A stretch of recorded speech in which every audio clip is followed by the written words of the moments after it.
নির্বাচনের আগে একের পর এক অদ্ভুত কাণ্ড কীর্তিতে বারবার আলোচনায় আসছেন প্রেসিডেন্ট জো বাইডেন, পড়ছেন তীব্র সমালোচনার মুখেও।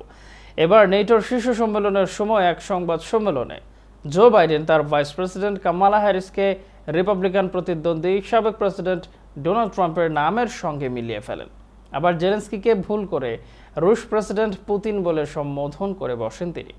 ভাইস প্রেসিডেন্ট কামালার উপর কতটা ভরসা আছে এ বিষয়ে বাইডেনকে প্রশ্ন করলে জবাবে তিনি জানান, তিনি যদি ভাইস প্রেসিডেন্ট ট্রাম্পকে ভাইস প্রেসিডেন্ট হিসেবে বাছাই না করতেন তিনি এর যোগ্যই হতেন না। অর্থাৎ এ সময় কামালা হ্যারিসের পরিবর্তে ট্রাম্পকে ভাইস প্রেসিডেন্ট বলে বসেন বাইডেন।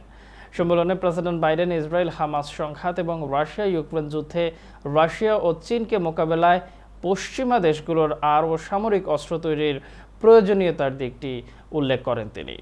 তবে এ সময় আবারও তিনি নামের মধ্যে গরমিল করে ভুল করে ইউক্রেনের প্রেসিডেন্ট ভলোদিমির জেলেন্সকিকে রাশিয়ার প্রেসিডেন্ট পুতিন বলে সম্বোধন করেন। এদিকে নেটো সম্মেলনে একের পর এক ভুল করেও ভাষণ দিতে গিয়ে আত্মবিশ্বাসের সঙ্গে আগামী নির্বাচনে লড়াই করার কথা উল্লেখ করেছেন 81 বছর বয়সী জো বাইডেন।